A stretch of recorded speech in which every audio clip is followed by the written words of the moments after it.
Hello students, welcome to our channel. நாம் இன்னைக்கு இந்த பதிவில் அரையாண்டு பொதுத் தேர்வு கணினி பயன்பாடுகள் கம்ப்யூட்டர் அப்ளிகேஷனுக்கான 11th ஸ்டாண்டர்ட் கொஷின் தான் பார்க்க போகிறோம். இதில் இருக்கக்கூடிய ஒவ்வொரு கொஷினுமே இம்பார்ட்டன்ட். நீங்கள் வீடியோ ஸ்கிப் பண்ணாமல் பாருங்கள். இந்த கொஷின்ஸ்லாம் நீங்கள் எப்படி அப்ரோச் பண்ணணுன்றதை நான் உங்களுக்கு சொல்கிறேங்க. நீங்கள் இப்போ தான் நம்மளோட சேனலுக்கு புதுசாக வந்திருக்கீங்கன்னா ஸ்கூல் நியூஸ் தமிழ் சேனல், இந்த சேனல் நம்ம சேனல். இதை நீங்கள் சப்ஸ்கிரைப் பண்ணி தொடர்ந்து சப்போர்ட் பண்ணுங்கள். பக்கத்தில் இருக்கக்கூடிய பெல் ஐக்கானையும் ப்ரெஸ் பண்ணி ஆல் அப்படின்ற ஆப்ஷனையும் செட் பண்ணிக்கிட்டிங்கன்னா எல்லா அப்டேட்ஸும் உங்களுக்கு வந்து சேரும். மறக்காமல் டிஸ்கிரிப்ஷனில் வாட்ஸ்அப் சேனல் லிங்க் ஒன்று இருக்குங்க, அதில் ஜாயின் பண்ணிக்கோங்க. உங்களுக்கு வேண்டிய updates, notes, answer key, question paper ரிலேட்டடான எல்லாமே உங்களுக்கு வந்து சேர்ந்துடும். இப்போ வாங்க வீடியோக்குள்ளே போயிடலாம். ஸோ கம்ப்யூட்டர் அப்ளிகேஷனை பொறுத்த வரைக்கும் இது ஒரு டிபார்ட்மெண்ட் சப்ஜெக்ட்டு. 1 மார்க்கில் இது நம்ம வந்து முதல்ல ஈஸியாக வந்து ஸ்கோர் பண்ணிடலாம். ஏன்னா தான் நம்ம 2 மார்க் 5 மார்க் காட்டிலும் 1 மார்க்கில் முக்கியத்துவம் கொடுத்து படிக்கணுங்க. அப்போ இந்த ஸ்க்ரீனில் தெரியக்கூடிய ஒவ்வொரு 1 மார்க்குமே நீங்கள் நல்லா உங்களுக்கு ஷோ பண்ணுற பார்த்துக்கோங்க. எப்படி அப்ரோச் பண்ணுறதுன்றது நீங்கள் தெரிஞ்சுக்கோங்க. 2⁻40 என்பது எதை குறிக்கும்? எத்தனை பிட்டுகள் அப்படின்றது வந்து ஒரு வேர்டை வந்து கட்டமைக்கும்? இதெல்லாம் நீங்கள் வந்து தெரிஞ்சிருக்கணும். இதுக்கெல்லாம் உங்களுக்கு ஆன்சர் வந்து ஸ்கூல் புக்கில் தான் இருக்குது. அதனால் நல்லா படிச்சுக்கோங்க. பின்வரும் எந்த இயக்க அமைப்பில் வணிக ரீதியாக உரிமம் பெற்ற இயக்கம் வந்து அமைப்பு ஆகும்? பின்வரும் எந்த இயக்க அமைப்பில் வணிக ரீதியாக உரிமம் பெற்ற இயக்க அமைப்பு எது அப்படின்னு எழுதணும். அப்புறம் விண்டோஸ் பயன்பாட்டில் கோப்புகள் கொடைநிலையாக எந்த கோப்புறையில் வந்து சேமிக்கப்படும்? மை டாக்குமெண்ட்லையா, மை பிக்சர்லையா, டாக்குமெண்ட் அண்ட் செட்டிங்லையா, மை கம்ப்யூட்டர்லையான்னு நீங்கள் எழுதணும். தென் 5 கொஷின் பாருங்கள். ஏற்கனவே செய்த செயலை வந்து தவிர்க்க உதவக்கூடிய குறுக்கு வழி சாவி தேய்மானம் அப்படின்றது சேர்மானம் அப்படின்றது யாது? அப்புறம் தனித்த நுண்ணறை பார்வையிடலுக்கு பயன்படுத்தக்கூடிய குறியீடு எது? இம்ப்ரெஸில் வந்து விளக்க காட்சியினுடைய நீடிப்பை, அந்த எக்ஸ்டென்ஷனை வந்து அடையாளம் காணணும். பின்வருவற்றுள் பகரலை ஹாட்ஸ்பாட் இருக்குங்க இல்லையா, அது வந்து எந்த வலையமைப்பை வந்து பயன்படுத்துதுன்றது எழுதணும்.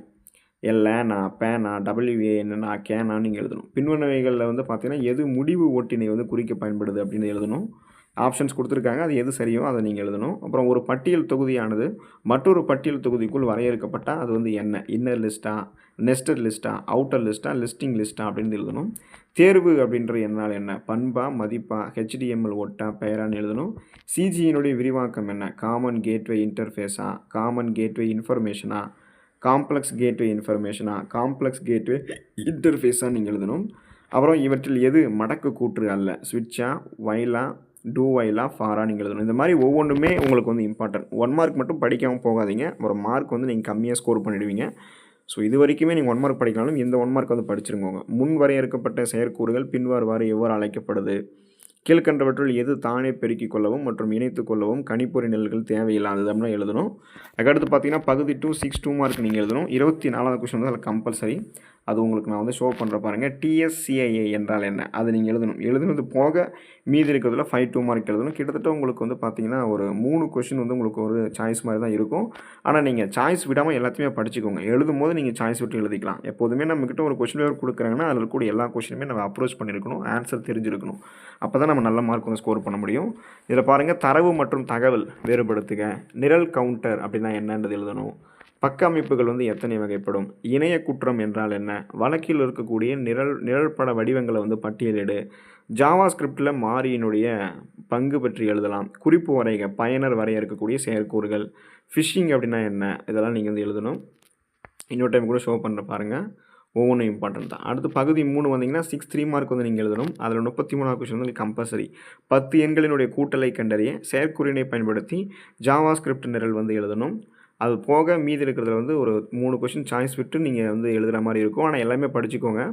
எழுதும் போது நீங்கள் சாய்ஸ் விட்டு எழுதிக்கலாம். இதில் இருக்கக்கூடியது ஈஸியாக எது இருக்கோ அதை மட்டும் படிச்சுட்டு போயிட்டு அது ஒருவேளை கேட்கலன்னா நீங்கள் எழுதாமல் போயிடுவீங்க, மார்க் கம்மியாயிடும். அதனால் எல்லாமே படிச்சுக்கோங்க. இப்போ ஒரு கொஸ்டினாக படிக்கிறேன் பாருங்கள், தெளிவாக வாசிக்கிறேன், நீங்கள் நோட் பண்ணிக்கோங்க. ஒரு கோப்புறையை உருவாக்கக்கூடிய 2 வழிமுறைகள் எழுதுக. நார்மல் வியூ என்றால் என்ன? அதை பற்றி நம்ம விளக்கணும். டேட்டா கார்டு மற்றும் டேங்கிள்ஸ் வேறுபடுத்துக. மூலக்கூறு முறையை வந்து எவ்வாறு பார்வையிடலாம்? CSS பயன்படுத்துவதனுடைய நன்மைகள் யாவை? வயல் மற்றும் டூ வயல் கூற்றுகளினுடைய வேறுபாடுகளை வந்து எழுதலாம். ப்ரோம் மற்றும் ப்ரோம் வேறுபடுத்தலாம். குறியாக்கம் மற்றும் மறையாக்கம் பற்றி எழுதலாம். ஸோ இன்னொரு டைம் ஷோ பண்ணுறேன், பார்த்துக்கோங்க, படிச்சுக்கோங்க. எல்லாமே உங்களுக்கு வந்து இம்பார்ட்டன்ட் தான். அடுத்து பகுதி 4 வந்தீங்கன்னா 5 5 மார்க் எழுதணும். இதில் வந்து அல்லது எய்தர் ஆப்ஷன்ஸ் வந்து இருக்கும். அதுக்காக நீங்கள் ஏதாவது ஈஸியாக இருக்கிறது மட்டும் படிச்சுட்டு போயிடலாம், மற்றதை விட்டுலாம்னு நினைக்காதீங்க. எல்லாத்தையுமே படிச்சுக்கோங்க. எய்தர் ஆப்ஷன்ஸில் தான் அதையும் படிச்சுக்கோங்க. எழுதும் போது வேணால் டைமுக்கு ஏற்ற மாதிரி நீங்கள் எழுதிக்கலாம். ஆனால் படிக்கும் போது எல்லாத்தையுமே படிச்சுக்கணும். அப்போ தான் நம்ம அதிக மார்க் வந்து ஸ்கோர் பண்ண முடியும். ஸோ இப்போ பாருங்கள், படிக்கிறேன் ஒவ்வொரு கொஷினாக. ஒரு கணிப்பொறியினுடைய அடிப்படை பாகங்களை தெளிவாக விளக்க படத்துடன் வந்து நம்ம விளக்கணும்.